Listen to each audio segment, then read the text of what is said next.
અહીં ચાંદની પહેરે શ્વેત પટોળો, દિલનો રાગ છેડતો કચડો, તે કચ્છનો સફેદ રણ જોયો નથી અને તને દુબઈ ફરવા જવું છે. તું પૂછ તારી જાતને કે તું કેવો ગુજરાતી છું.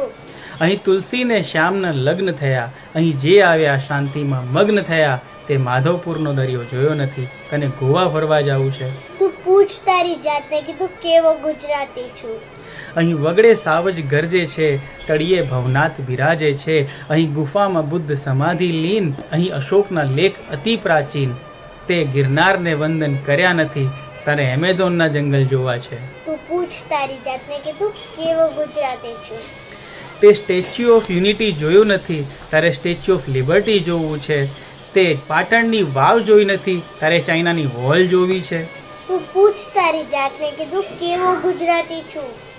અહીં એક બાજુ ડુંગર, એક બાજુ રણ છે, અહીં એક બાજુ દરિયો, એક બાજુ નદીઓ નિર્મળ છે, અહીં એટલું છે કે જોવા જિંદગી ઘટે. અમે એમ જ નથી કહેતા કે ઘટે તો જિંદગી ઘટે. તો દોસ્તો, આપણે આખી દુનિયા ફરીશું, પણ શરૂઆત ગુજરાતથી કરીશું. આપણે આપણી ધરોહર, આપણી સંસ્કૃતિ, આપણી વારસો જ્યાર સુધી આપણા બાળકોને નહીં બતાવીએ, આપણું જીવન સફળ નથી. તો હેપી ગુજરાત નિર્માણ ડે. Thank you.